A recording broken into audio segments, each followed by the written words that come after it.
Olá, meus amigos, muito boa tarde a todos que estão já na nossa sala aqui conosco, nos acompanhando também pelo YouTube, né? Já estou vendo aqui que já tem muita gente conectado. Eu gostaria inicialmente de dizer que é um prazer muito grande estar participando deste fórum promovido pelo Ibradim em conjunto com o IBDFAN. Eu considero que este nosso momento aqui é um momento histórico. Nós estamos aqui numa coparticipação de dois institutos importantíssimos de direito, e muito especialmente do direito civil, que é uma das minhas paixões, como muitos de vocês sabem. E claro que ter o Ibradim junto com o IBDFAN, numa promoção de alto nível como essa que nós vamos ter hoje aqui, é algo de fato que me chama muito atenção e que me deixa extremamente honrado.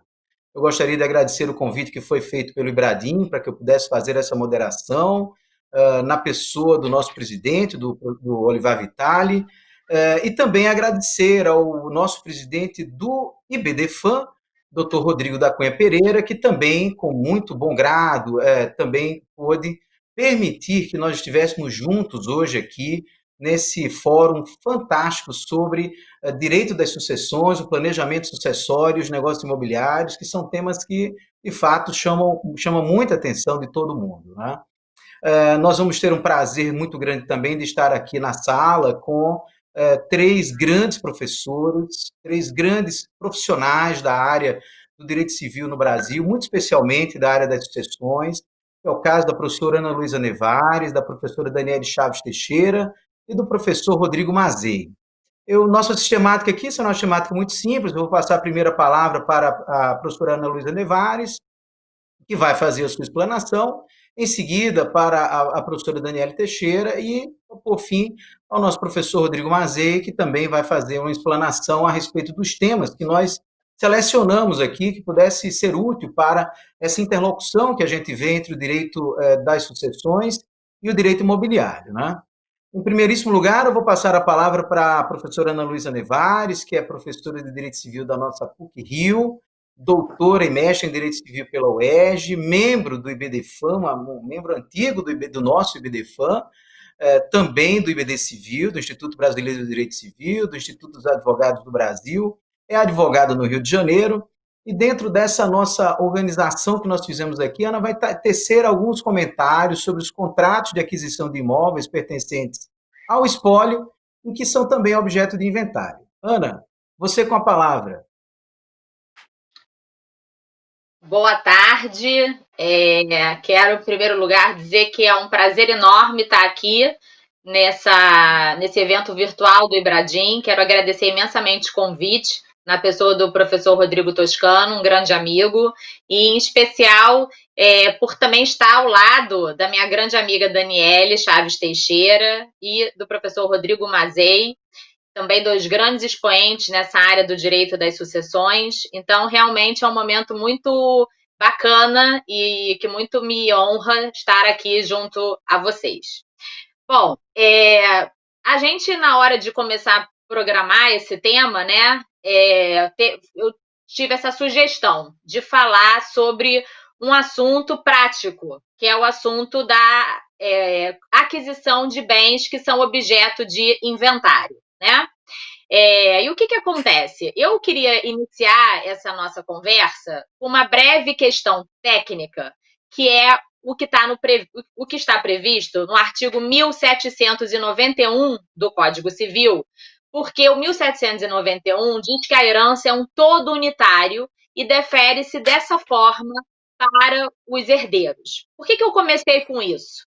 Porque essa é uma questão interessante e importante para a gente falar sobre venda de imóveis no curso de um processo de inventário, porque nós temos que ter em mente que a herança ela é uma universalidade de direito e, portanto, ela é um todo unitário e assim ela entra na fase, né, de liquidação e só vai, então, se fracionar na hora dos pagamentos com a partilha. O que significa dizer isso? Que quando eu estou interessada, né, em comprar um bem que estar dentro do inventário, não é necessariamente tão simples a compra desse bem, né? Porque ele faz parte desse todo unitário que integra a herança. E então, como é que eu posso fazer? Né? Como é que eu posso, então, comprar um bem que esteja dentro de um inventário? Né? Eu posso fazer através de uma cessão de direitos hereditários ou posso fazer através de um pedido de alvará, e esse alvará, então, ele vai substituir, não é, o bem imóvel pelo dinheiro que vai ser pago por ele. Então, o que acontece com a cessão de direitos hereditários? Se eu continuar nesse capítulo do Código, que é o capítulo onde está o 1791, né, eu vou ver que esse capítulo ele veio regulamentar a questão da herança e da sua administração.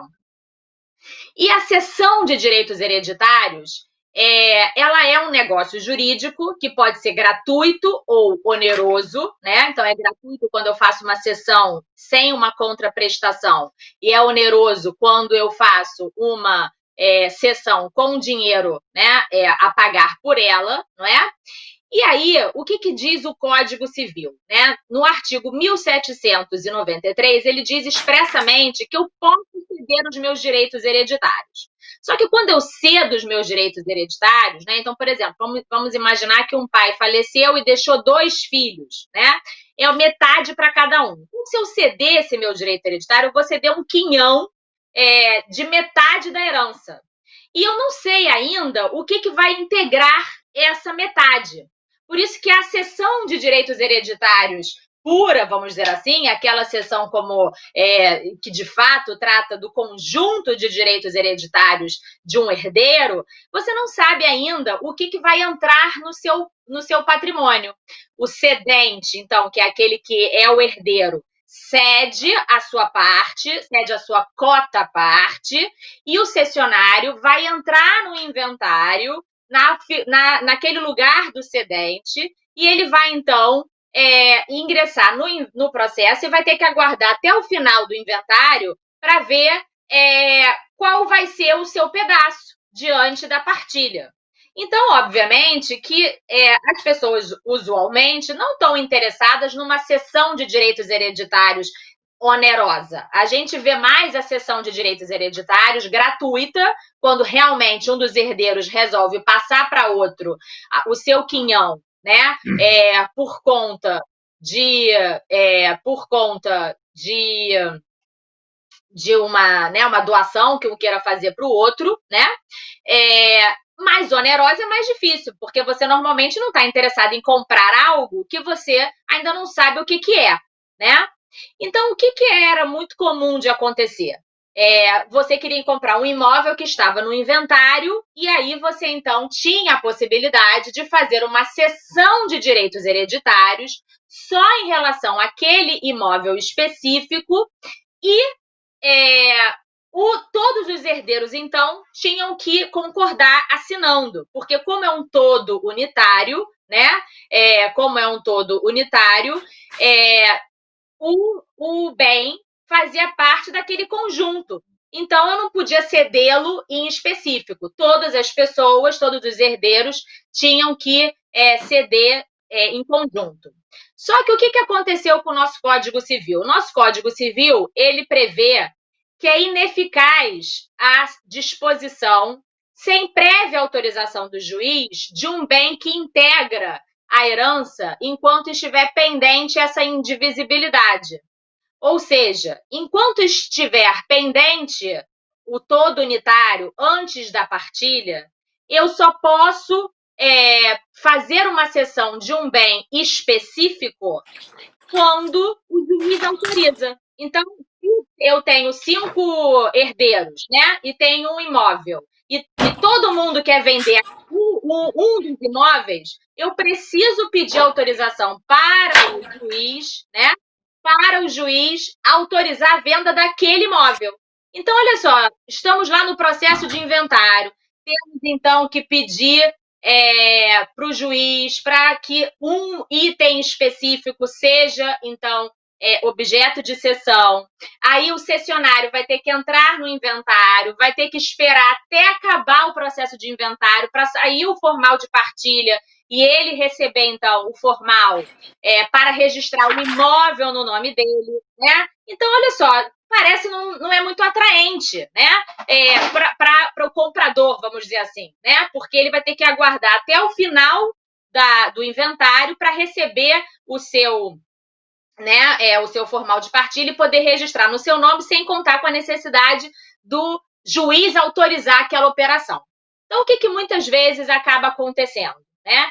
Eu faço um pedido para o juiz, para o espólio alienar o patrimônio, para o espólio alienar a esse bem imóvel, né?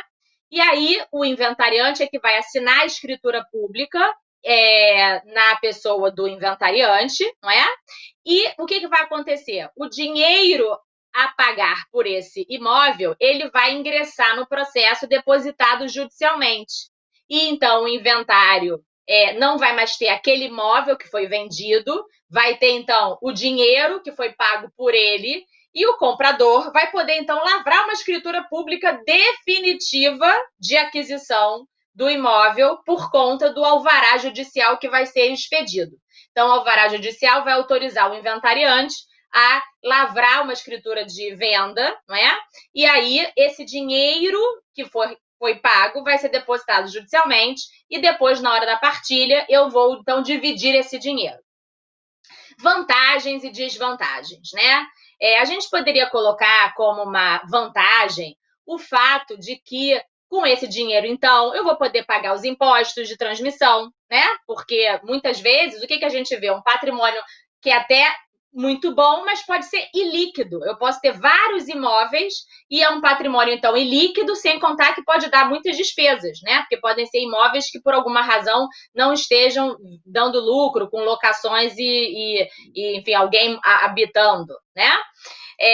Então, esse dinheiro pode ser muito bem-vindo, né, para a gente fazer, para a gente ter recursos para pagar os impostos de transmissão. E qual é uma desvantagem? Pelo menos aqui no Rio de Janeiro, e apesar disso não estar muito claro no Código de Processo, eu até pondero aqui com o professor Mazei, que está escrevendo sobre isso, né? Não tem assim, uma previsão específica no Código de Processo que proíba que eu peça um alvará para vender um bem quando eu estou num rito do arrolamento, que é aquele rito mais célere, no qual eu posso apresentar logo a partilha amigável para o juiz, né? Tem que ter partes, em regra, maiores e capazes, e eu posso, então, já antecipar aquela situação de divisão e homologar. Muitas vezes, os juízes, então, se negam a deferir um alvará quando o rito é do arrolamento. E aí eu tenho que, então, começar por um rito ordinário, que é aquele rito mais lento, que tem assinatura de termo de inventariante, que depois eu presto as primeiras declarações e tenho que assinar o termo das primeiras declarações, não é? E aí, sim, eu tenho que ingressar nesse rito, ainda que depois eu peça para converter o rito do processo, para pedir esse alvará para venda do imóvel. Mas, quando realmente não tem dinheiro para pagar impostos, por exemplo, ou é um imóvel que é um estorvo na vida dos herdeiros, vale muito a pena, né? Porque eu posso, depois que eu tiver o dinheiro, então, pedir para o juiz para converter o inventário que começou por um rito ordinário já num rito de arrolamento. E uma coisa que muitas vezes acontece, pelo menos aqui no estado do Rio de Janeiro, onde eu atuo como advogada, que é a fazenda pedir para ter uma avaliação judicial antes da venda do imóvel, né? E isso pode, então, atrasar a urgência de vender o bem, né?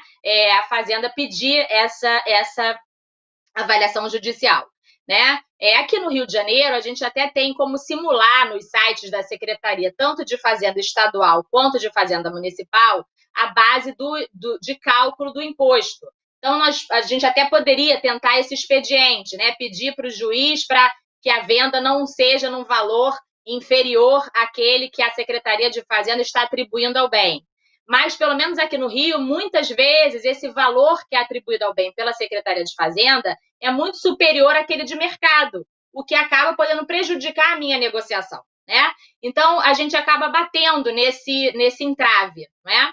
Mas é isso, né? Nem tudo são flores, nós não podemos ter uma situação perfeita. Então, ou eu vou dentro de um inventário, né, adquirir um imóvel, porque um juiz vai me autorizar a ceder os direitos hereditários em cima daquele imóvel específico, todos vão assinar, e aí o cessionário, que é aquele que comprou o imóvel, vai entrar no inventário e vai então esperar até o final para receber o seu formal de partilha, ou eu vou pedir para o juiz para que eu tenha um alvará para o espólio vender o imóvel, não é? Através de uma escritura definitiva, que já vai ser passível de registro imediatamente, e esse dinheiro vai ficar depositado nos autos, só podendo ser levantado com autorização judicial, e muitas vezes, então, para que tudo isso se operacionalize, eu tenho que ingressar com o processo pelo rito ordinário, muitas vezes tenho que fazer uma avaliação judicial prévia para ser autorizada essa venda, né?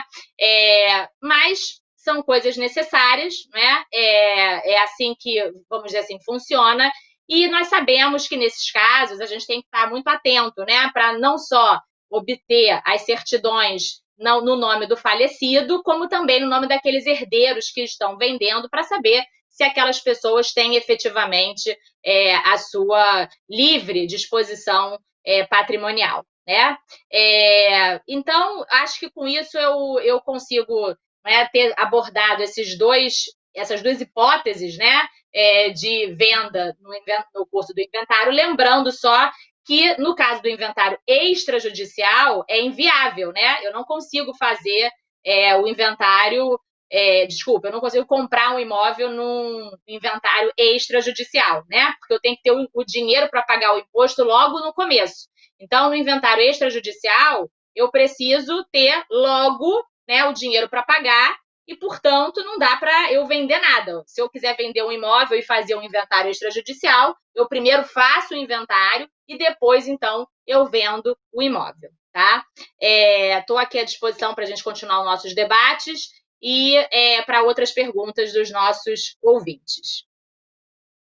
Muito bem, professora Ana Luísa Nevares. Eu, sinceramente, eu queria ter essa capacidade de ser clara desse jeito, sabia?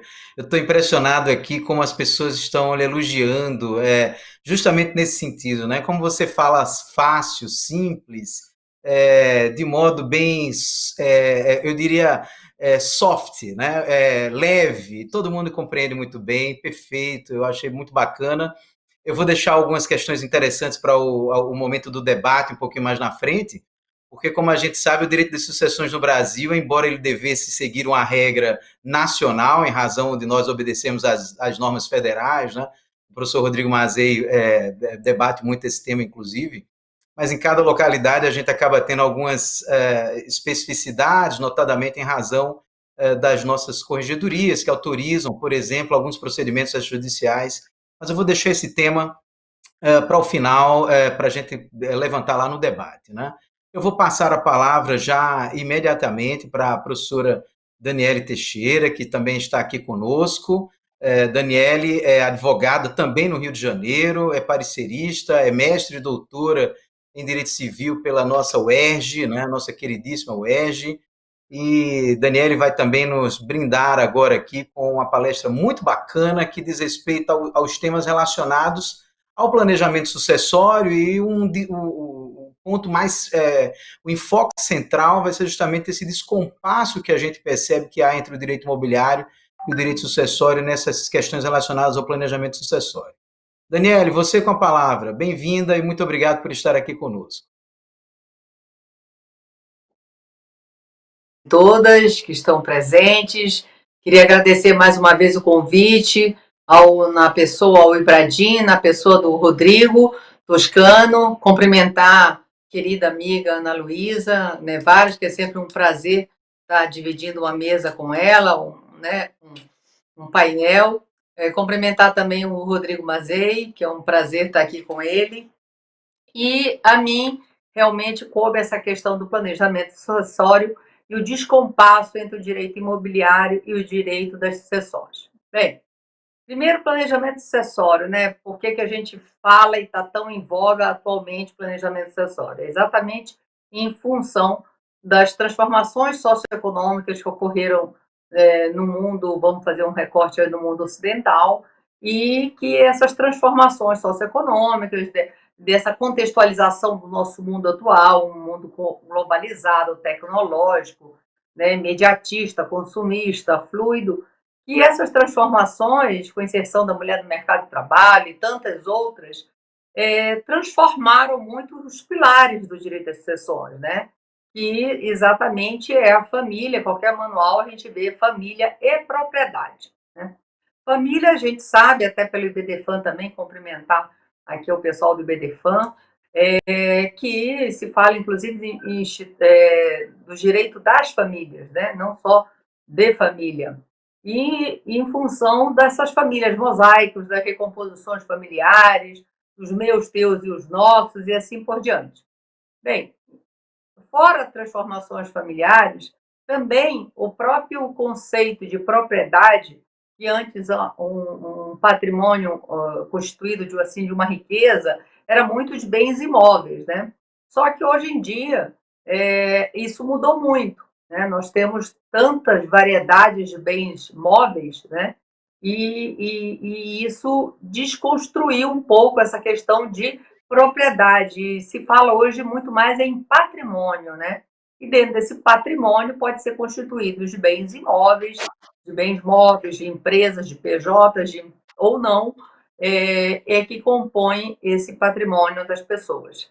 Lembrando sempre que o nosso livro quinto do Código Civil, né, é a questão da morte causas da pessoa humana. E, lógico, dentro desse patrimônio podem ter as empresas, podem ter holding, e principalmente eu gostaria de desmistificar algumas coisas, né? Que muito se vendeu o planejamento sucessório como blindagem patrimonial, como sinônimo só de holding, né? Holding é um dos elementos, é um dos instrumentos que pode ser muito bem aplicado e tem a sua necessidade, né?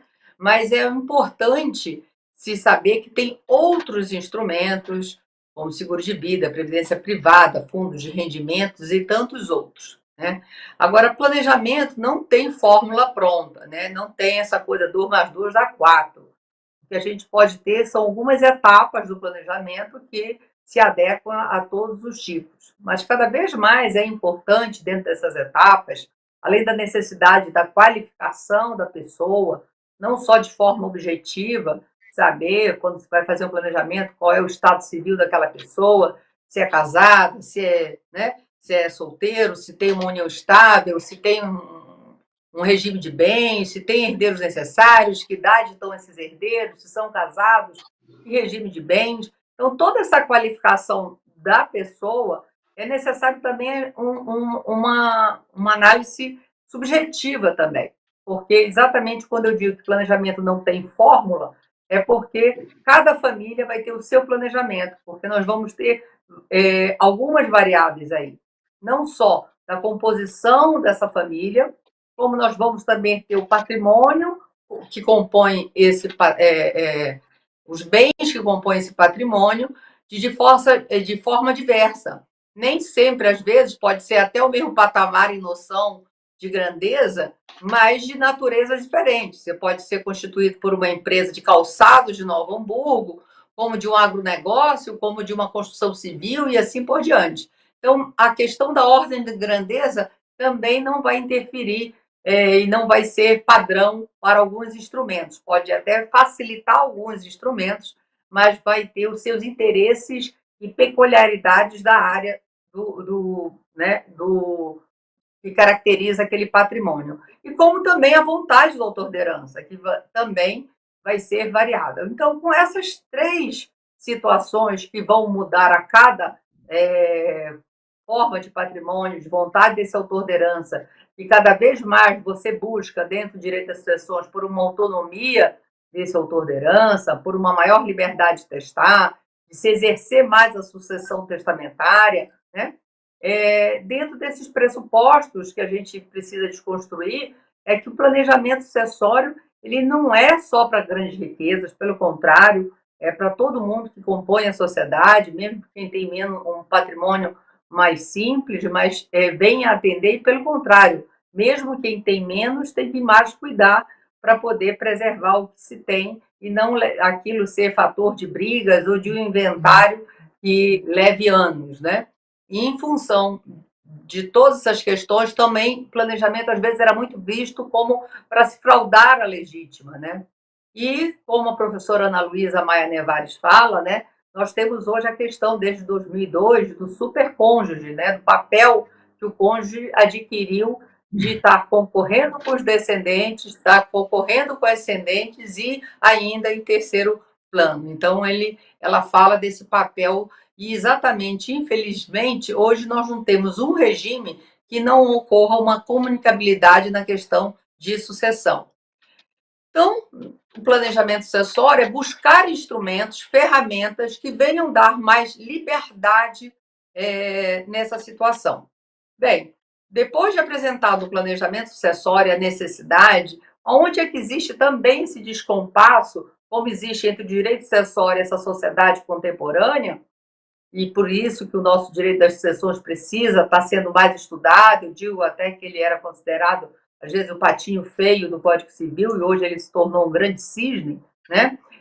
Como que temos que estar ajustando isso? O planejamento te dá algumas ferramentas, e na questão do direito imobiliário, existe esse descompasso entre o direito das sucessões e o direito imobiliário pela própria lógica dos dois direitos, né? A gente não, eu venho de uma linha que eu entendo que o sistema é uno, né? E não de microsistemas, mas a gente tem que respeitar as peculiaridades de cada um. E o direito imobiliário tem por natureza essa formalidade, essa questão registral, né? E o direito das sucessões, nós temos o princípio da sesine, né, no nosso ordenamento, onde existe essa transferência, mas só que, na verdade, para o herdeiro. Só que, na verdade, isso não ocorre antes de um inventário, né? Então, primeiro, num processo de inventário, nós vamos ter que pagar os credores, pagar os impostos, para depois pagar os herdeiros. E exatamente nessa dificuldade, dessa suposta sesine, né, o professor Daniel Bucar faz críticas severas, que nós não temos realmente um direito de sesine no Brasil, já que nós vivemos em função do inventário, e você tendo patrimônio, você vai passar por um inventário. Planejamento, o que vai fazer, às vezes, simplificar, vai ajudar a adiantar já em vida, às vezes, alguns instrumentos que possam ser utilizados dentro dessa forma, mas essa questão exatamente da lógica diferente do direito imobiliário com o direito das sucessões cria algumas discrepâncias, né?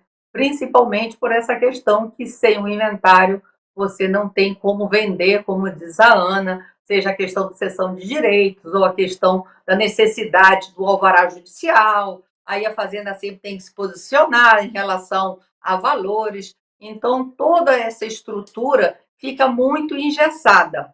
E aí, eu sugiro que o planejamento ele pode ajudar nesse diálogo dessas lógicas diferentes, né?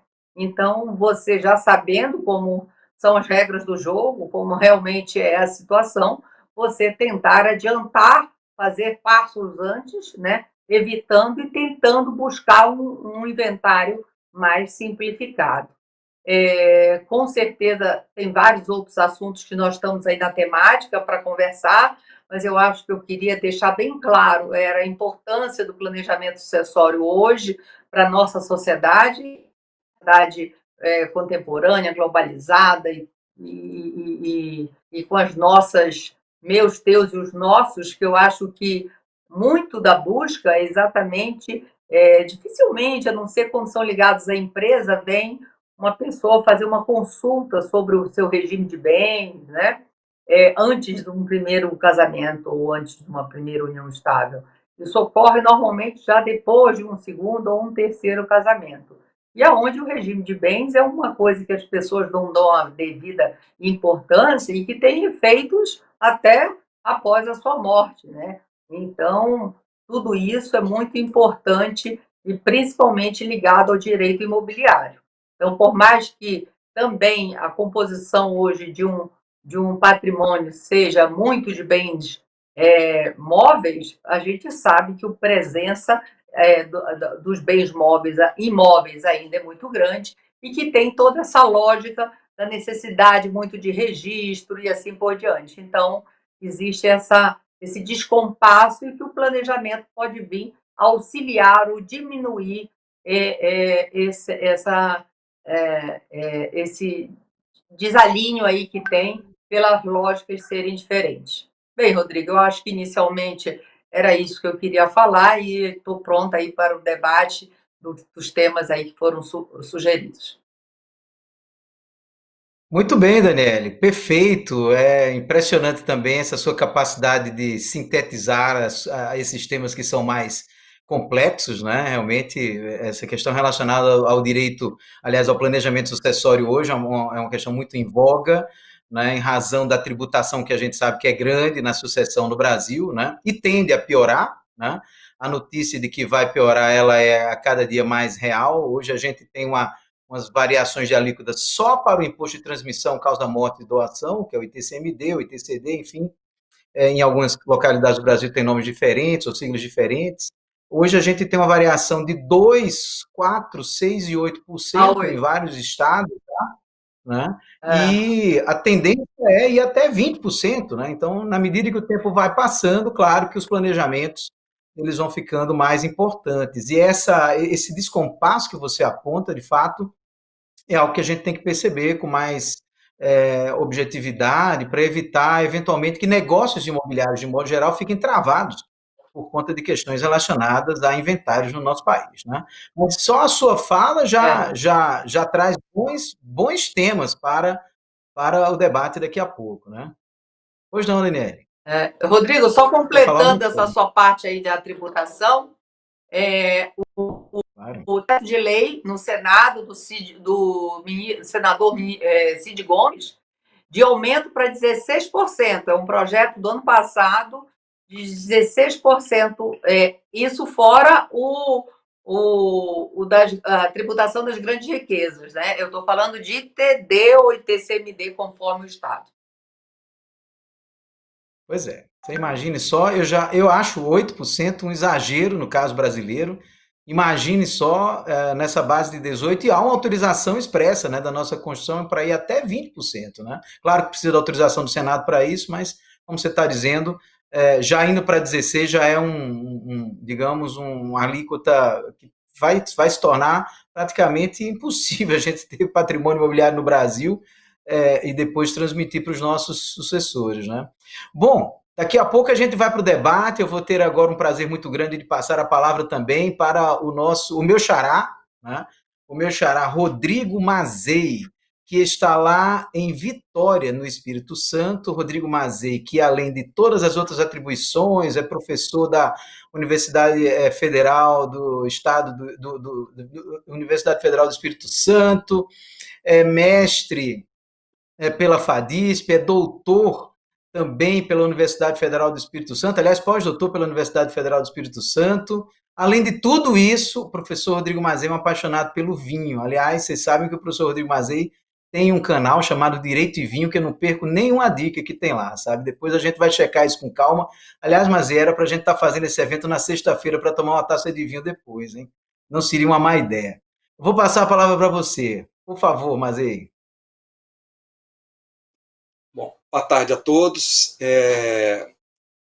Por incrível que pareça, eu vou pedir desculpa. Eu acho que quando junta eu e o Rodrigo Toscano,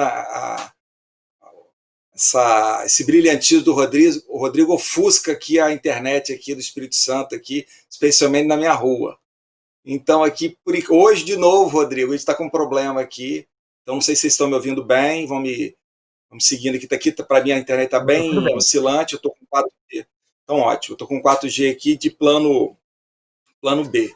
Tá? Eu queria, sim, agradecer o convite, dizer que eu estou muito feliz de estar aqui e ficar por último, tem alguns problemas, né, que agora, olha que situação que eu estou, depois de uma exposição dessa, da querida Ana, né, e da professora Daniele, olha que situação que eu me encontro. Mas, por outro lado, elas levantaram assim, pontos relevantíssimos aqui para mim. E, então eu já fico assim, bem à vontade. Professora Ana, antes de tudo, essa questão essa questão referente à venda do bem, se possível eu vou falar depois lá nos debates. Mas eu tenho uma interpretação, isso está até lá nos meus comentários, e eu faço uma interpretação utilizando o artigo 663 do Código de Processo Civil e o procedimento de falência e herança jacente. Depois eu faço esse comentário só para não perder a linha aqui de raciocínio. Bom, o que eu queria chamar a atenção aqui para todo mundo, e a professora Daniele foi muito feliz nesse ponto, muito feliz mesmo. Eu tenho uma situação que a vida hoje, e se eu pegar o Código, eu não vou nem falar do Código Civil, o Código Civil eu não vou nem pegar de 1916 para 2002, eu vou pegar o Código de Processo, eu vou pegar de 1973 para 2015. Veja como é que a sociedade mudou. A sociedade mudou radicalmente. A dinâmica da vida, a dinâmica das relações, ela mudou totalmente. Ela é uma outra dinâmica. E aí eu quero chamar a atenção de um ponto.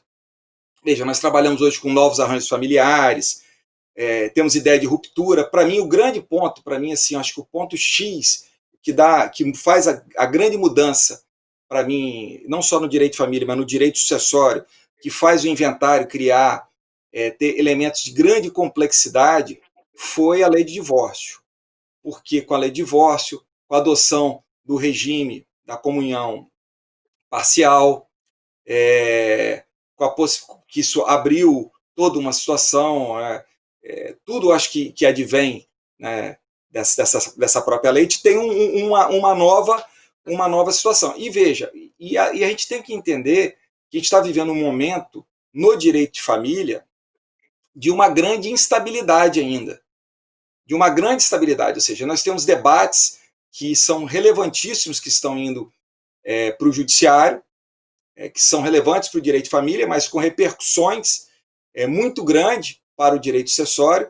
Aqui eu posso, por exemplo, colocar dois. Um foi dito aqui. Veja, hoje, a interpretação do artigo 1829, que nós temos em 1829, inciso 1, não existe, por exemplo, o cônjuge, que ele é casado sob o regime da separação convencional, ele é herdeiro dos bens particulares, né? E como só existe bem particular, praticamente daquela massa. Então é uma situação que ela é complexa. E então eu não sei se eu estou me congelando aqui, mas vocês estão conseguindo me ouvir? Porque só para não.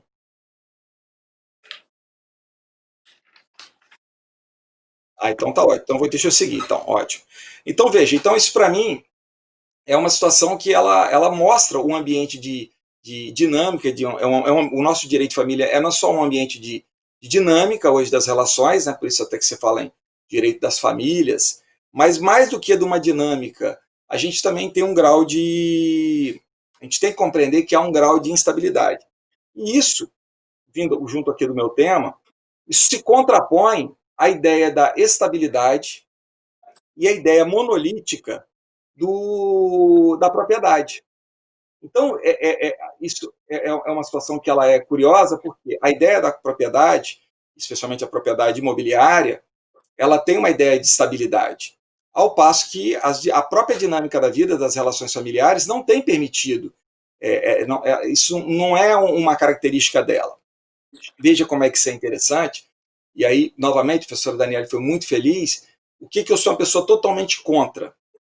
A ideia dessa ideia de planejamento sucessório como uma ideia de pacote. E existem empresas, no escritório de advocacia, que, na verdade, vendem verdadeiros pacotes como se aquilo fosse uma solução única, né? Uma solução única. Eu vou até sendo mais franco ainda. Hoje, eu tenho trabalhado muito no nosso escritório não é com planejamento sucessório propriamente dito. Por isso que eu quis falar sobre esse assunto. mas muito com ajustes de planejamento sucessórios.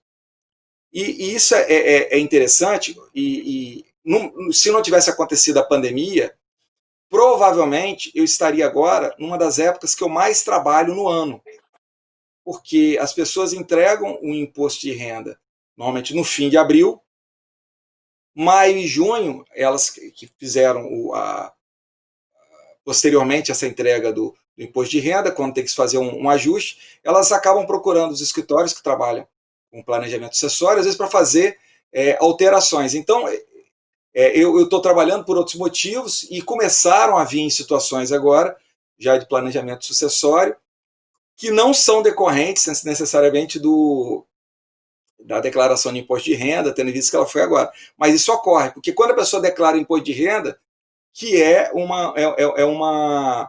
que ele falou assim, poxa, eu preciso fazer aquele ajuste. Veja uma situação que está acontecendo em vários estados, e eu acho que é de conhecimento geral, muita gente fez holding com uma ideia se a holding vai resolver o meu problema, a pessoa fez a doação do patrimônio para os filhos, né, se constituiu as cotas, pagou o imposto sobre o valor histórico das cotas, né, o valor gráfico das cotas, e agora, em alguns casos, o que está sendo necessário fazer? Na hora de reservou o usufruto, então o valor do pagamento do imposto não foi integral, o resgate do usufruto, e o que está acontecendo agora? A reavaliação do fisco, que em vários estados, aqui no Espírito Santo é um caso desse, que não tem concordado com essa avaliação. Veja então como é que se cria uma situação, né, indesejável. E aí é muito importante entender que quando se trabalha com planejamento sucessório, você tem uma ideia de 2 pontos que são fundamentais, que é a ideia da segurança e da economia.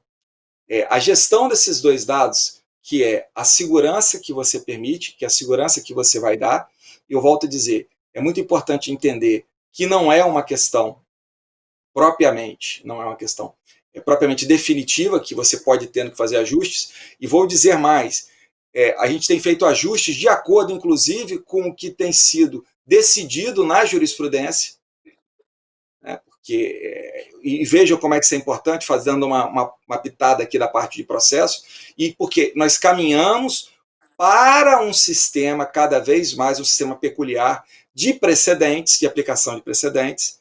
O nosso sistema não é um sistema de common law, é um sistema de civil law, que nós importamos o sistema de precedentes. Então, veja, quem faz o planejamento sucessório, tem que estar atento, não só quando ele está fazendo isso, mas as próprias alterações que vêm ao longo do tempo, né? Então, não são só as alterações da própria dinâmica da vida do seu cliente. Então, às vezes, o próprio ambiente, o ambiente externo, ele cria isso. Eu vou dar um exemplo aqui para vocês. Eu tenho um cliente, essa questão de fazer ajustes, eu gosto de dar o exemplo desse cliente. Eu já fiz para esse cliente 18 testamentos. Esse ano, vou fazer agora o 19º testamento. Ele fez uma alteração, porque ele é uma pessoa que ele trabalha ele tem uma dinâmica de titularidades, né, que a gente não trabalha, muito bem colocado também, a gente não trabalha mais com propriedade, a gente trabalha com titularidades. E veja, e é um fator importante dentro desse binômio, segurança e custo, né, e economia, né, que a gente tem, ainda tem um fator também que é importante, que normalmente a pessoa quer ter a gestão, a possibilidade de ter a gestão do patrimônio em vida para poder fazer esses ajustes. Então veja como é que isso é complexo. E aí, caminhando aqui para o ponto, que eu acho que é o ponto mais interessante que eu tenho para poder falar, né, porque daqui a professora Daniele, ela já tinha feito essa abordagem aqui, eu só fui um pouco mais detalhista para poder chegar no que me interessa.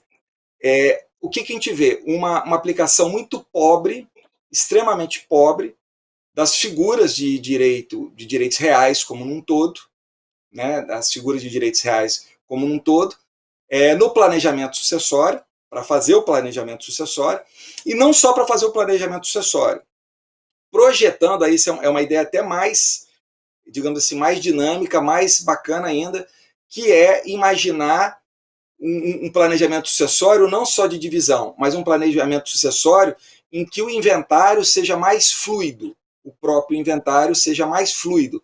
Você criar mecanismos de fluidez no inventário. Eu estou falando isso, eu vou dar um exemplo assim, simplório, só para vocês terem. Isso não é um problema só do direito sucessório, isso já acontece em direito de família.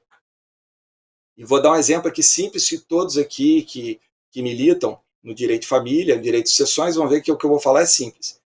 É muito raro, muito raro, de você ver, por exemplo, num divórcio, na hora de se fazer a partilha, em que se utilize, por exemplo, se conjugue as figuras, por exemplo, do usufruto, do uso e da habitação. Eu vou dar um exemplo aqui muito rápido, que é uma coisa assim que usualmente a gente já tem feito lá no escritório. Eu vou te falar que nós já fizemos mais de 20 vezes isso. Então, às vezes, você tem um patrimônio maior e tal, na hora de fazer o que é muito comum, já pensando, ou seja, no divórcio, já pensando com passos iniciais para o planejamento sucessório, que determinados bens, eles são doados, né? Eles já são doados, seja para o cônjuge, quando se faz esse acerto, seja para o cônjuge, eles fazem um acerto, com reservas, às vezes, de usufruto, uso ou habitação, ou isso para os herdeiros, né? Ou outros bens são retidos. E isso é extremamente interessante, porque, vejam, quando você define determinado bem para habitação,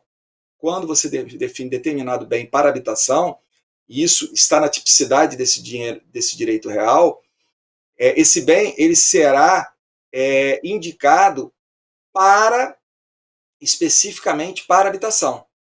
Ao passo, olha como é que é interessante, que no uso eu posso ter a habitação, e aí a gente já vincula nesse sentido, que os frutos desses bens eles sejam aplicados à família, às necessidades da família.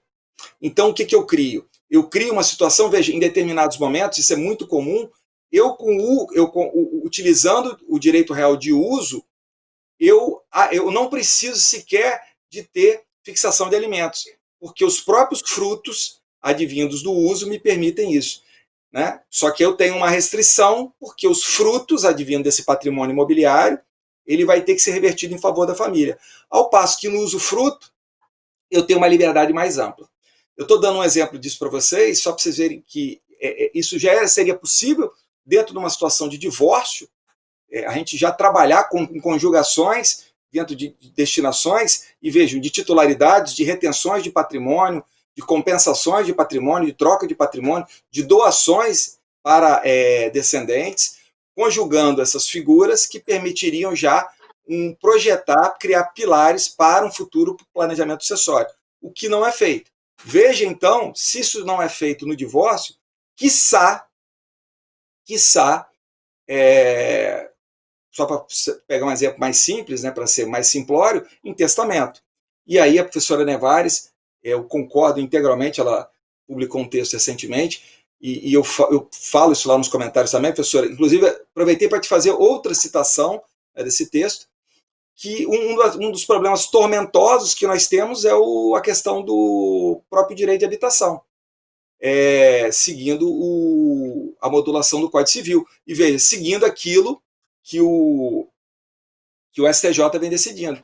Porque ele não está preocupado, ele não se preocupa com o direito à moradia do incapaz, do hipossuficiente que está no inventário. E às vezes você tem situação que envolvendo menores, enfim, muito mais complexo do que um cônjuge que, na verdade, tem o seu patrimônio próprio.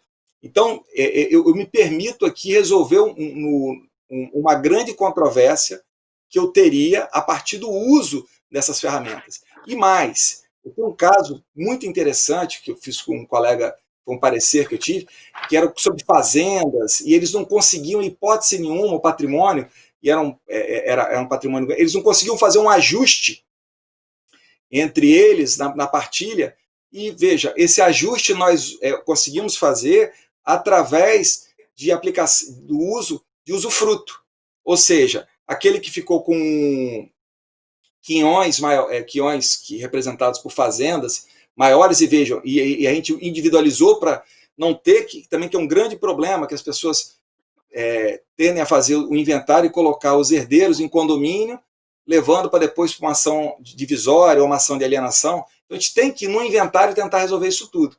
E nesse caso, então, veja, não é só um planejamento sucessório pensando no assim, não, quando eu morrer vai ficar tudo resolvido. Não, que o inventário seja mais simples. Então, o que se resolveu? Isso foi dentro de um inventário, que nós fizemos as compensações com posse concedida através de usufruto por prazo determinado.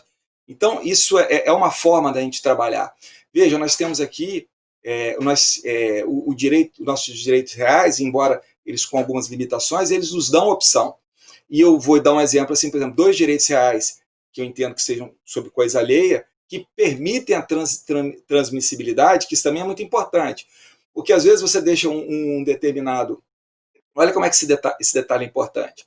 O autor da herança em vida, né, ele ainda não é autor da herança, mas o dono do patrimônio, ele, o titular do patrimônio, ele em vida ele faz um usufruto, né, ele pode fazer um usufruto e tal. E o que pode acontecer desse beneficiário, a depender da hipótese, falece primeiro, isso não é incomum, e esse direito, ele, né, como ele é personalíssimo, ele se encerra, né, ele se dá, ele tem o seu desfecho. Ao passo que, se outro direito real fosse utilizado, seria possível que isso tivesse uma transmissão aos seus herdeiros.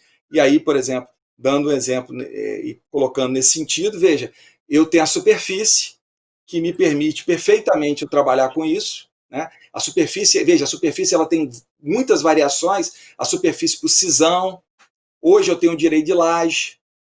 Então, eu tenho uma quantidade de elementos de elementos de figuras de direitos reais que me permitem trabalhar de uma forma muito mais fluida.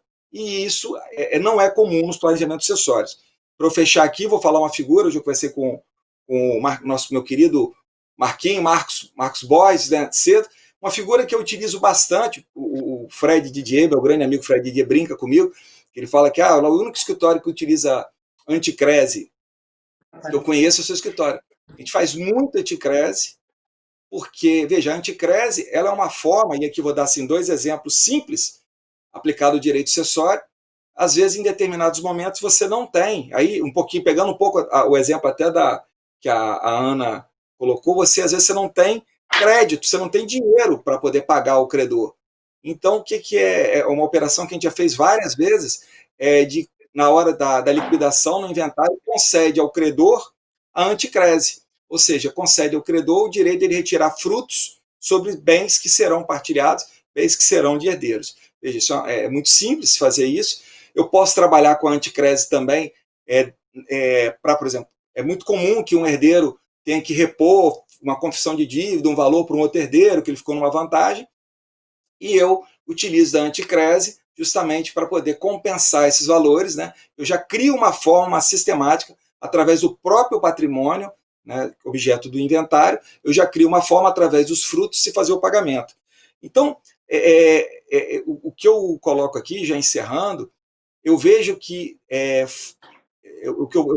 não quero ser muito crítico, mas eu serei, o que eu acho que há uma visão monolítica da propriedade, uma visão monolítica dos direitos imobiliários quanto ao inventário, quando, na verdade, nós temos que ter uma visão muito mais aberta e já partindo dessa visão, dessa própria dinâmica da vida e dessa necessidade que nós vamos ter de ajustes do planejamento sucessório, o que faz com que essas outras figuras de direitos reais, especialmente essas figuras de gozo, né, de fruição, elas sejam extremamente úteis nessa missão. Então, basicamente era isso. Peço desculpas aqui pela minha internet, eu não sei se vocês estão conseguindo me ouvir, me assistir bem, que está congelando aqui um pouco para mim, mas foi uma grande honra aqui estar com meu querido amigo Rodrigo Toscano e essas 2 professoras maravilhosas aqui, a professora Ana, a professora Daniela, que eu sou um fã de carteirinha, né, sempre utilizando aqui dos ótimos trabalhos publicados por ambas. Obrigado.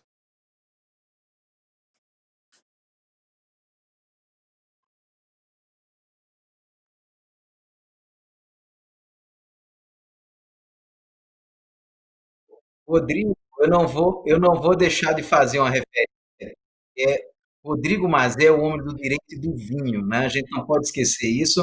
Eu tenho acompanhado o trabalho de Rodrigo, que, aliás, é um trabalho que se dá a partir de uma pós-graduação na Universidade Federal do Espírito Santo, né? É um projeto de pesquisa interessantíssimo e vale a pena acompanhar também lá nas redes sociais de Rodrigo. Vocês vão ver sempre esses bons temas também, direito e vinho. Mas isso é só para a gente fazer essa pequena passagem de um momento para outro aqui do nosso debate, né? Entrando no nosso debate, né? Eu gostaria também, Rodrigo, de agradecer muito a sua palestra, as suas colocações, né? Eu sei que você é um grande entusiasta dos direitos reais sobre coisas alheias, né? E também por isso você é um dos poucos no Brasil que sabe fazer bem esse trânsito entre o direito das sucessões e os direitos reais sobre coisas alheias, os direitos reais de modo geral e sobre coisas alheias de modo muito específico, que ajuda muito, né? Esse exemplo que você usou agora do usufruto, né? Das questões relacionadas à anticrese também,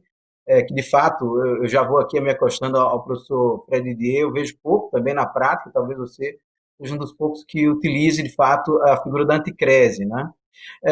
E agora nós vamos passar agora para uma fase, digamos, de debates aqui, de conversa mais informal dentro desse nosso encontro de hoje. E eu vou chamar um ponto aqui que me chamou também muita atenção durante a fala da professora Ana, que diz respeito à cessão de direitos hereditários, né? Muitos que estão nos acompanhando aqui pelo YouTube, inclusive fizeram essas menções também aos inventários extrajudiciais. Aliás, eu acho que o Brasil deu um salto enorme de qualidade quando a gente passou a ter a possibilidade dos inventários extrajudiciais, né, notadamente nessas questões relacionadas aos negócios imobiliários. Quantas e tantas vezes a gente não travou negócio imobiliário porque precisava esperar andamento de inventário judicial necessariamente, né, e era assim até 2007, até que chegou a Lei 11.411, e essa lei alterou, na época, ali, o Código de Processo Civil anterior, depois ele foi incorporado agora no Código atual, e, de fato, se todos estiverem concordes, todos maiores, capazes, é possível se fazer um inventário extrajudicial. Ainda ficou aquela rusgazinha ali da existência do testamento, que tem sido, de um certo modo, resolvido, né? Ou seja, se tiver testamento, não pode haver inventário extrajudicial, mas a gente já sabe que tanto o CNJ quanto o próprio STJ já reconhece que é possível se fazer o procedimento de abertura, registro e cumprimento do testamento, ali judicialmente, que é um procedimento de qualquer forma mais rápido, e daí pegar, então, essa decisão que leva em conta esse procedimento, né, a decisão desse procedimento, e realizar o inventário extrajudicial. Isso facilita muito, e facilita mesmo as questões relacionadas aos grandes negócios imobiliários, ou pequenos negócios imobiliários, claro, também não há dúvida nenhuma nesse sentido, né? Então, Ana, um dos pontos que me chamou a atenção, e principalmente ali quando eu fiz aquela primeira intervenção, é que sempre, de fato, eu vejo que essa questão relacionada ao Estado do Rio de Janeiro, né, que trata diferentemente os dois tipos de inventário, o inventário judicial e o inventário extrajudicial para fins de cobrança do ITCMD, isso é uma coisa que, de fato, me chama muita atenção, né? Eu não vejo muito motivo para isso existir, e muitos até perguntaram também, eu estava aqui acompanhando a discussão no próprio YouTube, porque em alguns outros estados, como por exemplo, que eu estou no estado da Paraíba, no estado da Paraíba é possível tranquilamente a gente fazer a cessão de direitos hereditários, né, antes mesmo do inventário em andamento, se faz a cessão de direitos hereditários, se vende o imóvel, e além de se vender o imóvel, você depois vai se habilitar ou no inventário judicial, portanto, o cessionário vai se habilitar ali no inventário judicial, ou então vai fazer a habilitação no inventário judicial também. Quer dizer, não é bem propriamente uma habilitação, mas, enfim, aparecer no inventário judicial como o cessionário daquele direito, né? Me parece que isso também pode ocorrer no caso do Estado do Rio de Janeiro, apesar desse descompasso que existe aí nessa questão da cobrança do tributo, né? Aqui, e esse ponto tem gerado muita dúvida, depois do RJET, principalmente, Rodrigo tem um texto escrito sobre esse assunto, né? Aqui o imposto só é pago depois da liquidação lá da herança lá na frente, né? A não ser que você faça, claro, a cessão de direito hereditário, paga antes, mas normalmente você faz esse pagamento do imposto lá no momento de liquidação da herança, né?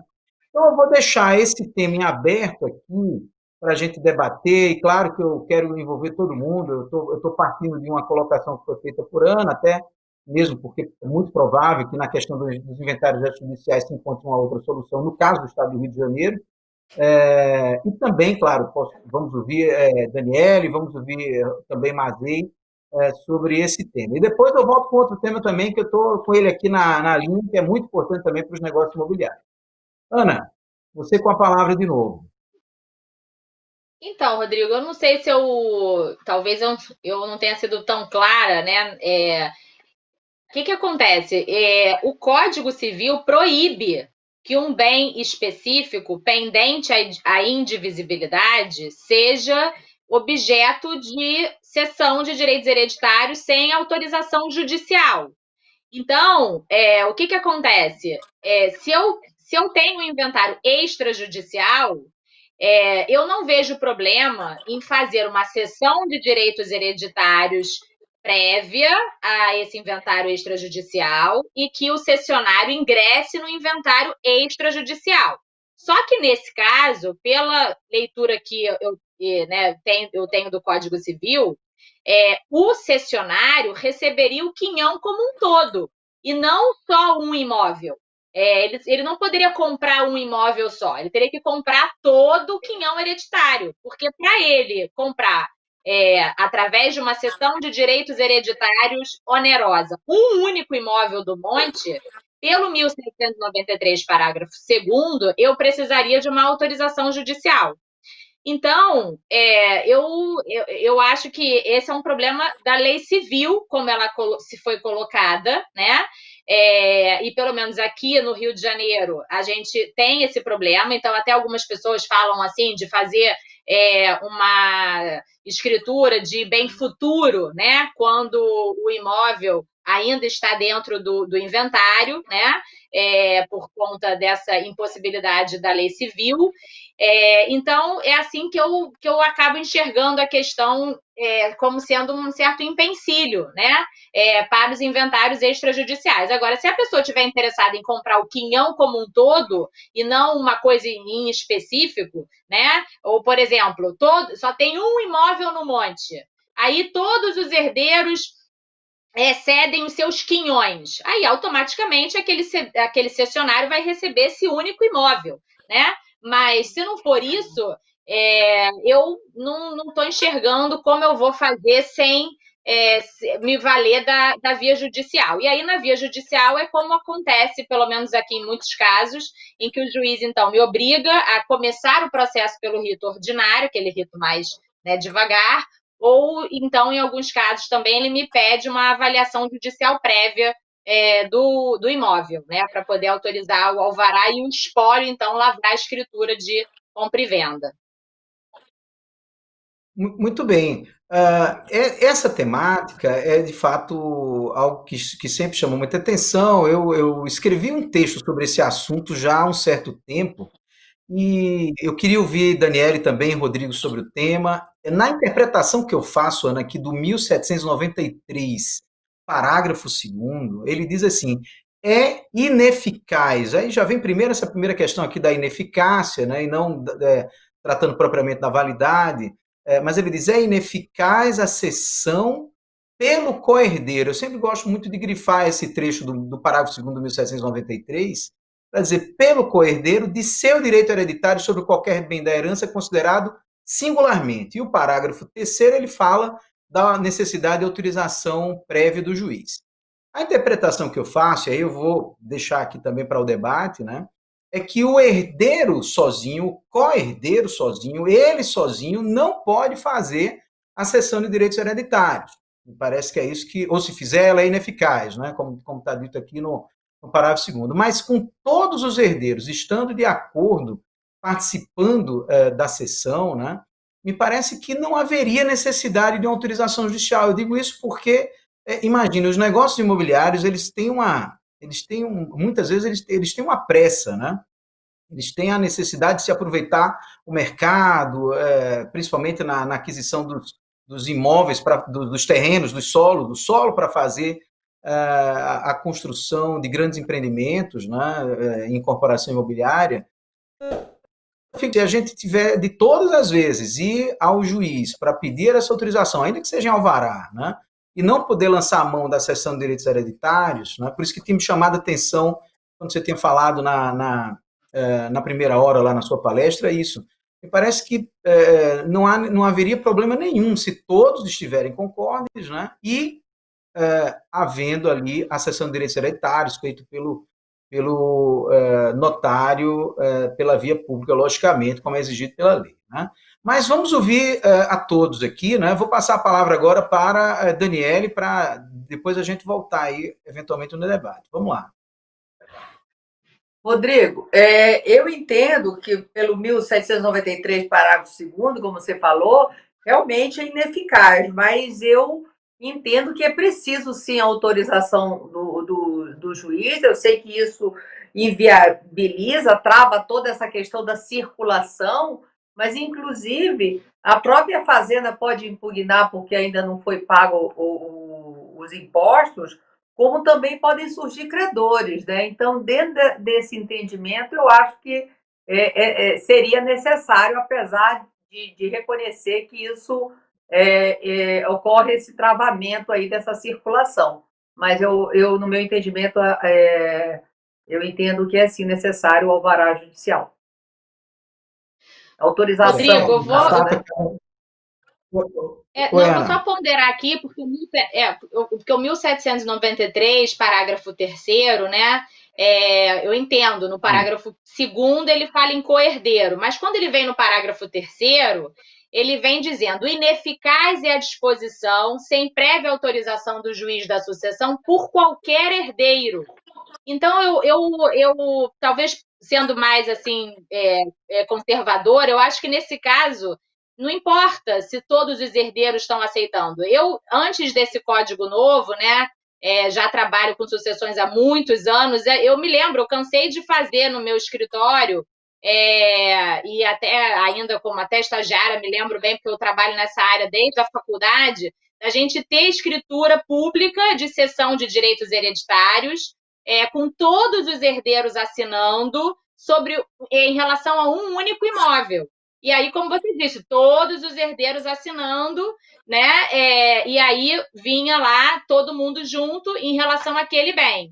Só que depois desse parágrafo 3º do 1793, pelo menos aqui no Rio de Janeiro, houve uma posição tomada, e eu acho que é uma posição correta, mas eu não festejo o artigo da lei, porque eu acho que também, como a Daniele ponderou, ele trava as operações, mas de não autorizar essa cessão de um único imóvel, né, enquanto está o inventário correndo, sem um alvará de autorização.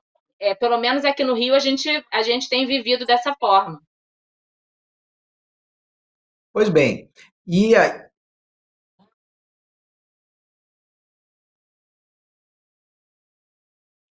Pois bem, falhou aqui um pouquinho o áudio para mim, deu um delayzinho aqui, mas eu acho que agora já voltou, né?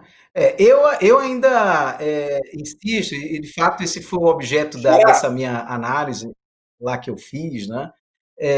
No seguinte ponto, quando eu vejo essa expressão aí, por qualquer herdeiro, eu leio assim: é ineficaz a cessão pelo coerdeiro, portanto, o que a lei está querendo proibir é o herdeiro isoladamente fazer, cessão de bem considerado singularmente. E lá no parágrafo 3º ele diz: é ineficaz a disposição sem prévia autorização do juiz da sucessão por qualquer herdeiro. Veja de novo aí que ele tem aí um apoio explicativo para dizer que é por qualquer herdeiro, ou seja, se todos os herdeiros estiverem concordes, eu de fato não viria problema, né? Acho que dá para fazer a cessão e a pessoa se apresenta com a cessão depois lá no inventário, para, claro, daí, porque ela é ineficaz por enquanto, para que seja dada a eficácia, né, que vai se dar no momento subsequente. Mas aí, vai lá. Eu vou fazer uma brincadeira aqui, eu vou ter uma opinião eclética, que não é nem um lado nem outro, que isso aqui é um caso que... Não, mas que me parece assim que de fato é o caso. O que tem que entender? Isso eu acho que é importante. Vamos lá. Primeiro ponto, eu concordo eu concordo nesse ponto com o professor Rodrigo Toscano. O que o dispositivo, o que o dispositivo ele trabalha? E ele chega a ser gritante, ele trabalha com o plano da ineficácia. Ele então não fala que essa venda ela padece de vício propriamente dito, um vício de estrutura, né? Então não é o caso. Então a gente tem que compreender isso. Mas ao mesmo tempo, e aí esse é um ponto que é muito importante, essa não é uma sessão que garante ao cessionário a aquisição da coisa.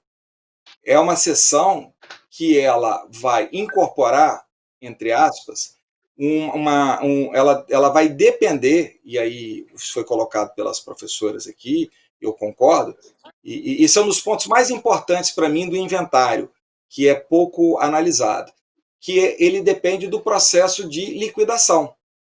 Então, veja, esse cessionário, então, o que ele tem que entender? Ele se submete ao processo de liquidação. É como se ele está essa sessão, ela vem com todos os gravames e com todos os resultados possíveis, absolutamente possíveis do inventário.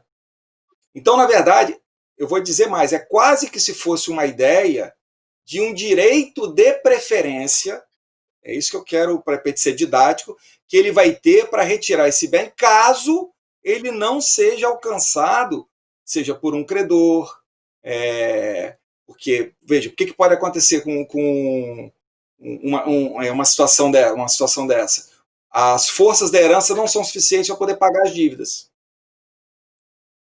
Como é que então, eu não posso opor essa cessão. Eu posso ter problema, por exemplo, de pagamento do próprio imposto. Então, essa cessão, na minha concepção, ela tem efeitos muito mais limitados. Eu acho que ela é possível, mas ela não é propriamente uma cessão enquanto na estrutura, né, dentro dos traços normais que nós temos de cessões. E da cessão normal, que aí eu concordo com a professora Ana, que isso não é uma cessão propriamente de direito hereditário. Ela tem características muito peculiares, porque, volto a dizer, ela vai se submeter ao processo de liquidação. Veja aí, eu vou pegar um dispositivo, só para poder confirmar isso que eu estou dizendo. Eu passo por isso aqui, a gente chegou até a conversar isso, Toscano, não sei se você lembra, num outro encontro do Ibradim. O que é uma ideia, às vezes, inteligente para resolver esse problema? É utilizar o artigo 647, parágrafo único, de você deslocar o bem que você deseja, aquele bem que você deseja, e fazer essa cessão, que ele seja deslocado, por exemplo, para ocupar a meação, para ocupar o quinhão de um determinado herdeiro. E aí, veja como é que aí, nesse ponto, seria possível, né, porque você tem a individualização dentro do próprio 647, mas veja como é que não é um negócio acabado, porque mesmo a partilha antecipada, e você sabe que eu defendo isso, o 647, parágrafo único, ele não se aplica para mim só para herdeiro, ele se aplica para o meeiro, para o legatário, enfim. Mesmo que você faça a operação, olha que interessante, essa tutela provisória, acho que meu amigo aqui que escreveu muito bem sobre isso, colega lá da Nevares, lá na PUC, da professora Nevares, o professor Luciano Viana, ela não permite a alienação. Não é uma alienação completa. Dá uma lida lá no 647, parágrafo único do CPC. Então, veja, na minha concepção, você pode, essa cessão, ela não tem vício de nulidade. Então, mas quando ela traz essa ineficácia, não é só uma ineficácia comum aplicada à cessão. Ela absorve todos os trâmites, toda a estrutura do inventário, então ela se submete à liquidação, que é justamente o que faz no artigo 647, parágrafo único, impedir a venda do bem que foi partilhado antecipadamente. Não sei se eu fui claro, mas eu tenho uma opinião assim, por isso que eu falei, uma opinião eclética. Não sou tão liberal quanto o professor Toscano nesse assunto, mas eu acho que também não sou... Eu tenho uma posição que eu não vejo vício de nulidade. Perfeito. Esse é realmente um debate já que nós temos há algum tempo no Brasil, né? E ainda agora há pouco eu estava vendo aqui, aliás, vou aproveitar para mandar um grande abraço para o nosso amigo André Abelha, que está nos acompanhando aqui no nosso YouTube. Aliás, André está fazendo aqui uma função importantíssima, que é fomentar o debate entre todos nós que estamos participando do evento pelo YouTube. André, fica aqui um abraço grande para você. E eu estava vendo você ainda agora há pouco fazendo uma menção interessantíssima aqui, né? Na seara do direito notarial e registral brasileiro, nós acabamos tendo, na verdade, uma confederação no Brasil, né? Porque, por exemplo, aqui no nosso estado, essa seção de direitos hereditários, desde que todos os herdeiros estejam concordes e façam a assinatura ali, e estejam presentes ali no instrumento, a gente faz isso aqui corriqueiramente, inclusive dando um fluxo rápido aos negócios imobiliários. Claro que fica pendente do inventário ainda, de todo modo, mas às vezes para não perder o negócio, para haver o pagamento, né? Muitas vezes a gente usa da cessão, aliás, da promessa de cessão de direitos hereditários também, que é muito usual também aqui na nossa região. Quer dizer, de fato, no Brasil, como nós temos algumas regras específicas que são emanadas ali das corregedorias estaduais, né, de justiça, você acaba tendo algumas benesses. Aqui, por exemplo, o que há, na verdade, esse é um ponto que é importantíssimo deixar esclarecido. Claro que quem é cessionário numa cessão de direitos hereditários, em que você tem todos os herdeiros concordes e todos estão ali assinando o instrumento, esse instrumento vai ser levado depois para o inventário. Claro que para o adquirente, principalmente o adquirente incorporador do imóvel, o que valeu para ele foi não perder a oportunidade de aquisição, né? Mas claro que ele vai ter que esperar consolidar a propriedade em nome dele para fazer a incorporação ou mesmo até se utilizar de uma regra que nós temos lá na letra A do artigo 32 da Lei de Incorporação. Me parece que até daria aso para uma discussão nesse sentido também, já que ele lá fala de cessionário, não diz exatamente o qual cessionário, salvo engano. Isso aí, claro que a gente precisaria dar uma checada lá na letra A do artigo 32 da Lei 4.591. Mas, de todo modo, essa é uma discussão interessante. Eu tenho um artigo, depois eu posso publicar ou republicar esse artigo para que todos possam acompanhar como é que esse meu raciocínio, e também baseado nessas experiências que a gente tem, que são experiências tranquilas. Agora, claro que se eu estou fazendo grandes negócios imobiliários, ou um negócio imobiliário que é relevante, digamos assim, para não haver dúvida, eu estava vendo aqui, tem muita gente do estado do Rio de Janeiro que está nos acompanhando, para não haver dúvida, é melhor pedir o alvará judicial, porque isso aí você sepulta qualquer discussão em torno desse assunto, né? Você estabiliza essa discussão, né? Mas, por exemplo, aqui realmente na nossa região, claro que você fica dependendo do inventário, mas é bem possível fazer isso aí. Agora eu vou mudar de assunto, vamos tratar de uma outra coisa que também é bem interessante aqui, que é o contrato de permuta. Veja bem, o contrato de permuta no local, sendo que o bem que vai ser permutado pelas futuras unidades, ele é objeto de inventário, né? Então, surgiu lá, vamos imaginar aqui na prática como é que isso se opera. Você tem uma área e surgiu, essa área ainda está sendo objeto do processamento do inventário judicial, enfim, havia aquela discussão entre os herdeiros, mas enfim, apareceu um grande negócio. Agora os herdeiros estão de acordo para realizar um negócio para aquela área especificamente, né? Então a pergunta é possível ou não fazer esse negócio de permuta? E o que é que vai acontecer com os futuros bens que são permutados, né? Portanto, eu estou falando da permuta no local, aquela tradicional que você troca o solo por futura área a ser construída. Esse também é um tema interessantíssimo que envolve direito das sucessões e direito imobiliário. Ana, vamos começar por você. Você tem a vantagem de ser sempre a primeira ali da lista de chamadas, né? Então você vai avançar por você. Ou desvantagem, né, Rodrigo? Porque aí eu sou logo a primeira a responder essa pergunta tão complexa, né? Então acho que nesse caso não foi bem uma vantagem, não, né?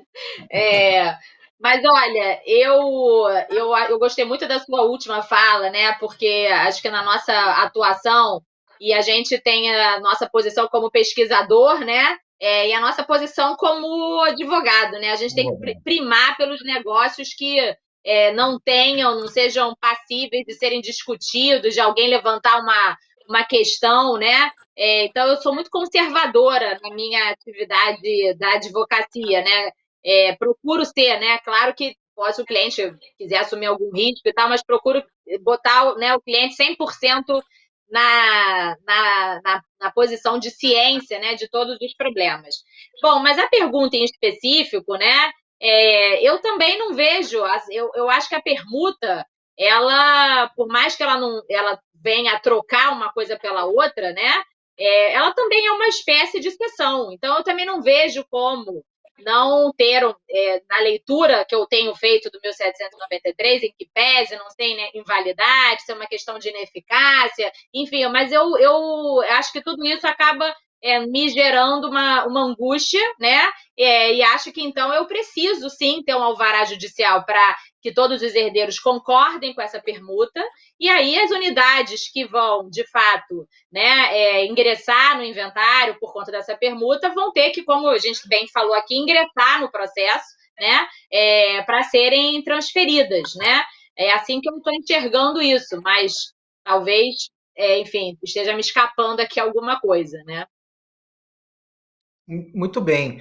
Eu também vou passar a palavra para a Daniele, mas antes eu estava vendo aqui Luciana Marinho, que está participando com a gente do estado do Ceará, né? Ela também dizendo que a experiência, no caso do Ceará, é bem parecida com a nossa experiência aqui também no estado, né?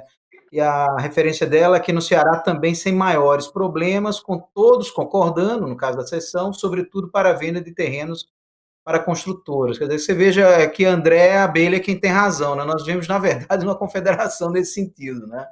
Isso é bem interessante. Você tem uma variação grande dependendo do local, né?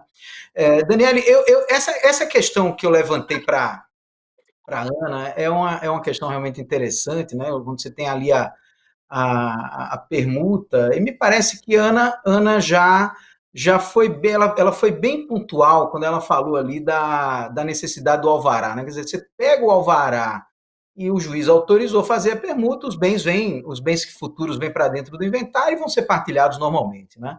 Como o nosso tempo está acabando, eu vou voltar a um tema que você, Daniele, e Rodrigo levantaram, e que é um tema que é muito caro para todos nós, principalmente que mexemos, que estamos ali no dia a dia do direito imobiliário também, que diz respeito a uma espécie assim de recall dos planejamentos sucessórios, né? É bom que o cliente venha, ele esteja atento para isso, ele precisa estar o tempo inteiro preocupado se o planejamento dele está em dia ou não, né? Porque muitas vezes você está lá com um bem por exemplo, dentro de uma sociedade patrimonial, né, e não era o caso de estar, enfim. Só vou deixar aqui esse espaço para vocês dois, para vocês tratarem desses ajustes, né? Os motivos desses ajustes, né? Algumas questões que são relacionadas à necessidade desses ajustes nos planejamentos sucessórios. Eu acho que isso também é um tema que é importante para a gente, né? Eu deixo essa para você e para Rodrigo, já numa rodada final, que o nosso tempo está encerrando já aqui. Tá, então vamos ser rápida e objetiva. Só complementando a pergunta aí da Ana, dizer que no Rio de Janeiro isso é complicado, mas a Fazenda permite essa permuta, mas com um valor mínimo tem que ser depositado, né? Então, agora, como realmente o André falou, infelizmente a gente fica muito vulnerável a cada estado ser interpretado de uma forma. Bem, sobre os ajustes no planejamento sucessório, são necessários porque a vida é dinâmica, a vida não tem um molde parado, as coisas vão se transformando e desde que eu falei também, desde que mude o status quo da pessoa, né, seja com um novo herdeiro, seja com uma outra situação, morte ou um divórcio, ou também no próprio patrimônio, se tiver uma alteração, é necessário fazer esses ajustes. Então, independente do período, talvez periódico, de estar se atualizando, como a vontade do autor de herança também pode mudar, isso é necessário, inclusive com mudança legislativa, né? Agora mesmo tem um projeto do IBDFAM com possibilidade de o cônjuge ser o anteprojeto do BDFANT deixar de ser herdeiro necessário. Isso mudaria muito o planejamento e as necessidades. Então, mudanças legislativas, mesmo quem tinha um projeto antes de 2015 com a questão da mudança do momento da colação, também foi necessário alguns ajustes. Então, isso se faz necessário. Muito bem.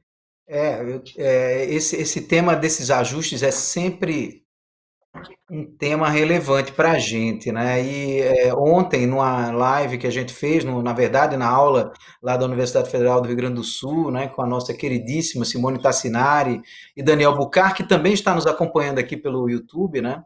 Nós estávamos tratando justamente sobre, às vezes, com os sustos que as pessoas tomam com a questão tributária no planejamento, né? Muita gente vai nessa, Rodrigo Mazenda agora há pouco disse, não, vamos vender um pacote, faz lá, transfere todo o patrimônio imobiliário para dentro de uma pessoa jurídica que vai ser melhor. Sim, bom, vai ser melhor, mas e no futuro? Será que eu não perdi algum benefício tributário, como acontece, por exemplo, com o imposto de renda sobre ganho de capital, como bens que já estão ali na nossa declaração há anos, né? Por exemplo, você pode fazer essa transmissão e perder o benefício e ainda ficar mais cara a operação imobiliária que você está pretendendo fazer, por exemplo, levando algum imóvel para uma pessoa jurídica para fazer uma permuta, por exemplo, alguma coisa nesse sentido, né? Rodrigo, eu vou deixar a mesma pergunta e até essas considerações que eu acabei de fazer, para você também transitar por elas aí e dar uma opinião também sobre esse assunto. E nós vamos precisar acabar realmente, nosso tempo chegou já no finalzinho, né? Rodrigo. Vou ser rapidíssimo, até porque 7 horas eu vou falar sobre inventário lá com o Daniel Neves. Vamos lá, primeiro ponto, assim, só queria chamar a atenção de um ponto que eu fiquei preocupado, pelo que eu vi escrito aqui. Tomem cuidado, eu vi que alguém falando, olha, eu posso fazer aquela sessão que o Toscano disse lá, inclusive entrar no inventário e tocar o inventário com legitimidade, citar até a resolução 35/2007. Gente, isso é falso. Porque se a sessão ela é ineficaz, você não tem legitimidade. Aquela sessão, o sessionário só tem legitimidade nas hipóteses de sessão eficaz. Não cometa esse equívoco, pelo amor de Deus. Isso é um equívoco que pode criar um embaraço muito grande. Como eu disse antes, o que se cria é um direito de preferência. Quero frisar isso bem, porque você pode colocar o seu cliente, uma construtora, numa situação extremamente delicada. Também queria falar rapidinho, a segundo ponto, só para colocar aqui, dar uma luz, pegando a ideia de precedente, tem um caso muito interessante decidido pelo STJ sobre colação. Então, falando que, na verdade, o bem, colação e permuta. Então, como é que se fez isso? Então, acho que vale a pena depois vocês darem uma olhada. Eu não vejo problema. O grande importante desse negócio jurídico é demonstrar o que você subrogou pelo outro bem. E às vezes é preferível você demonstrar, até em uma operação, que você subrogou isso por valor, né? Por valor e não por unidade, porque esse valor, na verdade, essa quantia que vai ser dividida dentro do inventário. Eu tenho que tomar um cuidado com isso às vezes, porque essa permuta, às vezes, ela cria um efeito tributário absolutamente indesejável. Então, também tomem cuidado com isso. Bom, como eu disse aqui, para fechar aqui rápido, eu tenho um cliente que eu vou fazer o 19º testamento. E testamento é uma das figuras do planejamento sucessório. Então, é óbvio. E veja, eu tenho então, para mim, planejamento sucessório, como eu falei, eu acho que todo mundo tinha que ter o hábito, e fica aqui a dica aí, declarou imposto de renda,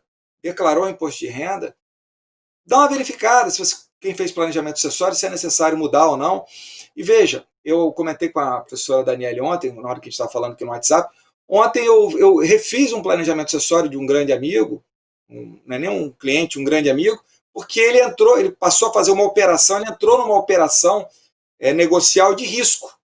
Então, essa operação negocial dele de risco, ele pode ganhar muito dinheiro, mas pode criar também uma situação de grandes dívidas. Então, nós fizemos uma alteração. Então, ela é absolutamente inerente, tem que botar isso na cabeça. E se alguém vier vender para você, seja por nós aqui, colegas, para clientes, esses pacotes, fuja, porque isso não existe. Planejamento sucessório, ele é um trabalho que ele é absolutamente dinâmico e ele tem que ser revisitado anualmente com o tema, então acho que é muito importante entender isso. Né? Não há um pacote agora. Eu só posso garantir uma coisa sobre o planejamento sucessório. Ele é duas coisas. Ele vai ser bem diferente de acordo com a pessoa, né? Isso é um fato. E segundo, ele precisa ser revisto no tempo. Fazer uma brincadeira aqui, planejamento sucessório tem cláusula rebus sic stantibus. Obrigado. Muito bem, é isso aí mesmo, tá certo. Resumiu bem tudo, né? Rodrigo, dentro do que você falou, só para esclarecer, nós estávamos aqui discutindo a seção de direitos hereditários sobre bem determinado, né? Sobre bem singularmente considerado. Você fez uma observação muito interessante nesse sentido, né? Ninguém está tratando aqui da seção de direitos hereditários, da seção do direito hereditário como um todo, né? Isso é um assunto realmente que chama a atenção e que alteraria as questões relacionadas à legitimação, né? Isso foi boa essa observação que você fez, né? Eu vou passar a palavra para vocês, vou dar 30 segundos a cada um para um chau rápido e depois eu pego a palavra de novo aqui, só para se despedir, hein? Doutora Ana Luísa, por favor. Bom, então em 30 segundos quero de novo festejar esse momento, né? Dizer que a pandemia está fazendo com que nós nos encontremos muito mais virtualmente, né? Claro que é um momento de muita angústia, mas quero dizer que eu estava assim hoje meio cabisbaixa, né, assim, pensando em tudo, e agora estou tão mais feliz de ter passado por esse momento aqui ao lado de vocês, saber que amigos como o André Abelho, o Daniel Bucar estão nos assistindo, então, de alguma forma, esses são momentos que vão nos aproximando. Então, quero te agradecer, Rodrigo Toscano, por esse convite e ao Ibradim pela oportunidade. Muito bem, Ana. Vou passar a palavra para Daniele. Querido, muito obrigada pelo convite a você, o Ibradim. Um grande beijo aí para o André Abelha, que foi meu colega de mestrado, nosso colega aí do coração. E eu agradecer a oportunidade de fazer um convite a todos e todas que estão nos ouvindo. Semana que vem, 23 e 24, Congresso Virtual da Arquitetura do Planejamento Sucessório, onde vão estar presentes tanto a Ana Luísa quanto o Rodrigo. E espero vocês por lá. E, mais uma vez, muito obrigada pelo convite. Muito bem. Professor Rodrigo Mazei, com a palavra. Bom, dizer, um grande prazer estar com todos aqui. Aprendi muito com as professoras. Toscano, você é um grande William Bonner aqui, um Pedro Bial tocando isso aqui, fantástico. Dizer assim, foi fantástico. Ana, mais uma vez, obrigado, professor Daniel. Mais duas coisas eu anotei para o meu livro aqui, o 663 e 647. Agradeço a vocês aqui. E faço dois convites para todos aqui. Amanhã, 7h15, no meu Instagram, separe uma taça de Chardonnay e venham lá brindar com Direito e Vinho, que nós vamos falar sobre tratamento adequado dos conflitos, né, junto com Chardonnay. E se vocês quiserem acompanhar o Direito e Vinho e um outro canal que eu tenho, que é o Conexões Jurídicas, ambos estão lá no Telegram, aí tem as informações, eu posto o material.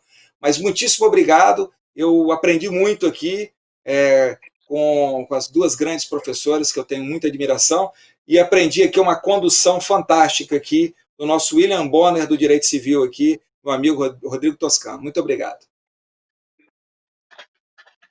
Muito bem, meu xará, Rodrigo Mazei. Olha, eu vou lhe dizer uma coisa, eu vou ligar para o William Bonner para ele me prestar um pouco daquela cabeleira dele vasta, viu? Que é o que me falta aqui. Veja só, como eu estou muito mais elegante que ele, tá vendo?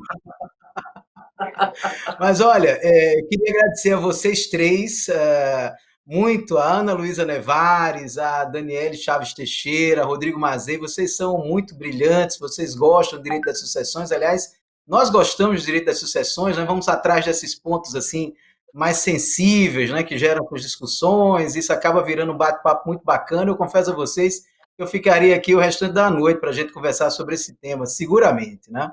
Mas agora a gente vai ter que encerrar e eu quero mais uma vez dizer ao meu amigo Olivar Vitali e ao meu amigo Rodrigo da Cunha Pereira, ambos presidentes dos dois institutos que nos proporcionaram essa oportunidade hoje à tarde aqui, Olivar, presidente do nosso Ibradim, Rodrigo da Cunha Pereira, presidente do nosso IBDFAN. Foi muito bom estarmos juntos hoje com os dois institutos, né? Eu tenho um prazer muito grande de fazer parte dos dois. O IBDFAN já desde o começo, desde 1997, o IBDFAN hoje tem aí os seus 14 mil, mais de 14 mil associados, né?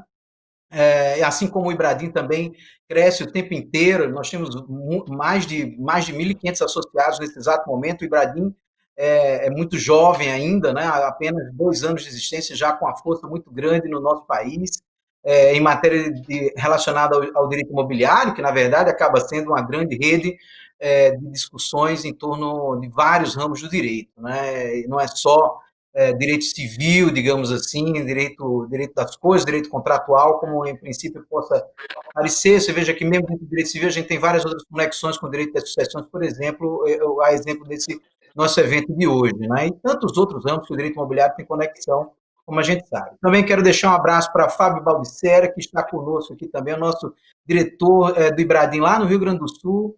Fábio, eu quero que hoje faça um calor grande aí em Porto Alegre, eu imagino que esteja um calor grande, né? Por volta aí dos 10 graus de novo, eu estou sabendo que ontem à noite foi um calor de 10 graus, né, na nossa velha e boa Poa, e também para o meu amigo André Abelha, que nos ajudou aqui com todo o debate aqui do YouTube, e para o nosso Marcos Vinícius Borges, que está lá em Santa Catarina, na nossa fantástica Floripa, e que, como sempre, tem uma capacidade enorme também de organizar do Ibradim junto conosco, né?